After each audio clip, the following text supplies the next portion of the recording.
toucher. C'est un robot qui est majoritairement utilisé dans le projet de TEDI de l'Éducation nationale, qui est un projet qui permet à des enfants empêchés de suivre les cours à distance. L'enfant est équipé d'une tablette et peut piloter le robot à distance. Le robot est dans la classe. Mais on a aussi des lots d'applications pour les enfants autistes et 10, les enfants qui ont des besoins particuliers. Et donc on va avoir des lots d'applications qui vont permettre à l'enfant d'apprendre du contenu avec des cartes qui sont modulables. Là, on a mis les animaux, mais on peut mettre les pays, la monnaie, les ustensiles de cuisine, et le robot pose des questions par rapport à ces cartes. On va avoir des applications pour travailler l'aspect émotionnel, apprendre à reconnaître les émotions, à les exprimer. On va également avoir des applications pour aider les enfants à travailler leur motricité fine et globale, des apps de programmation. Donc ça convient à tout type d'enfants. On va avoir 3 niveaux, un pour les enfants plutôt en classe maternelle avec du Scratch, puis on a des partenariats avec notamment VitaScience pour faire du langage Java et Python, et puis enfin on a un SDK ouvert qui permet aux développeurs de développer des applications sur la Buddy permet d'accompagner l'enfant dans son parcours scolaire, donc il va l'aider à pouvoir s'exprimer, notamment auprès de ses parents, mais aussi auprès de ses éducateurs, pour pouvoir parler de ses émotions et pouvoir aussi apprendre à verbaliser des mots, enregistrer des nouveaux mots, pouvoir conceptualiser aussi des notions. Par exemple, il y a des enfants qui vont intégrer que cette image c'est un tigre, mais ils vont pas reconnaître le tigre dans un autre contexte. Donc l'idée c'est de pouvoir permettre aux enfants d'apprendre à reconnaître des images et des mots dans des contextes très variés pour les aider dans la vie de tous les jours.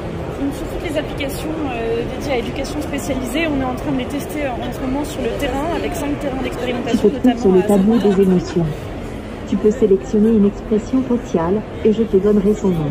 Parmi ces applications, on va avoir une application pour aider les enfants à reconnaître des émotions, à les exprimer. Donc il y a un mode d'entraînement sur le tableau. Tu peux jouer avec moi ou t'entraîner. Et sur le mode jeu, on est sur une pédagogie positive où l'enfant peut pas... Reconnais les émotions que je vais te montrer. Tout fonctionne en vocal. Quelle est cette émotion? Tu es heureux. Quelle est cette émotion? Est-ce que je suis grognon ou amoureux ou en colère? En colère. Bravo, tu as reconnu l'émotion. Voilà, et à la fin du jeu, Buddy va demander à l'enfant comment est-ce qu'il exprime cette émotion. On ne veut pas que l'enfant singe une émotion qui ne lui ressemble pas, mais on veut qu'il puisse apprendre à répondre à la question comment tu le sens. Donc il y a un retour caméra qui va s'afficher et l'enfant va pouvoir se voir sur l'écran et essayer de reproduire l'émotion. Et toi, comment tu exprimes cette émotion? Demandée par Buddy. Voilà, donc le robot filme rien, on est 100% RGPD. On veut recréer du lien, c'est faire de l'humain avec des robots en fait, tout simplement parce que l'enfant va pas être en interaction avec le robot seulement, il va être en interaction via le robot avec ses proches, avec sa classe. Et ce qu'on remarque dans le projet TEDI, c'est que les enfants peuvent se déplacer à l'école, ils peuvent aussi se déplacer au musée. Par exemple, on a un élève qui est allé au musée du Louvre, qui a pu visiter le Louvre avec sa classe, donc participer aux sorties scolaires, ce qui contribue quand même à la cohésion dans une classe. Et on a des enfants qui se déplacent chez eux via leur tablette, ils peuvent piloter le robot dans leur chambre, dans leur cuisine, dans leur maison. Et en fait, c'est réconfortant et ils peuvent interagir facilement avec les membres de leur famille et participer à la vie familiale aussi comme ça, en étant intégrés et incarnés par un petit robot. Il faut imaginer que moi je suis l'enfant qui est hospitalisé, je ne peux pas aller à l'école, mais grâce à mon robot qui est mon avatar dans la classe, eh ben, je peux continuer à suivre l'école, à interagir avec mon enseignant, avec mes camarades. Je ne suis pas du tout isolée. Si j'ai envie, parce que je me sens bien, je peux également montrer mon visage. Donc voilà, on voit mon visage à travers le robot. Si je me sens pas bien, je peux décider de ne pas montrer mon visage et à ce moment-là, je vais mettre l'émotion dans lequel je ressens. Là, je peux changer d'émotion. Je peux également faire afficher des messages sur le robot pour interagir avec mes camarades. Ensuite, je peux également faire dire le message par Buddy. Bonjour. Donc Buddy va parler à ma place. Si je veux me signaler pour dire je veux prendre la parole, à ce moment-là, je peux lever la main. Et voilà, donc c'est plein de petites fonctionnalités comme ça. Je suis incarnée dans mon robot émotionnel. Je ne suis plus oubliée.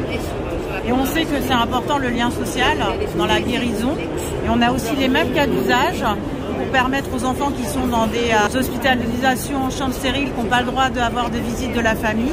Et les robots, il est dans la famille à ce moment-là. Et du coup, l'enfant, il peut partager des moments avec ses parents, avec ses frères et sœurs. Il peut participer au repas, il peut aller voir son poisson, comme un petit gamin de 6 ans qui va tous les jours voir si son poisson va bien, ou alors jouer à la PlayStation avec son frère qui n'a pas le droit de venir le rendre visite à l'hôpital.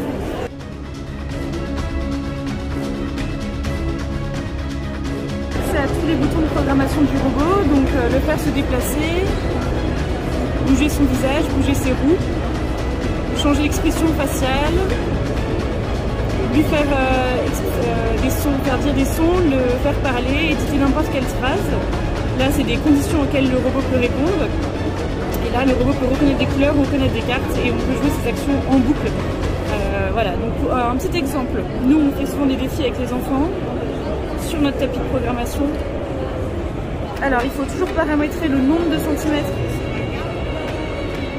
quand le robot avance. Il est super content parce qu'il est interviewé. Il va dire...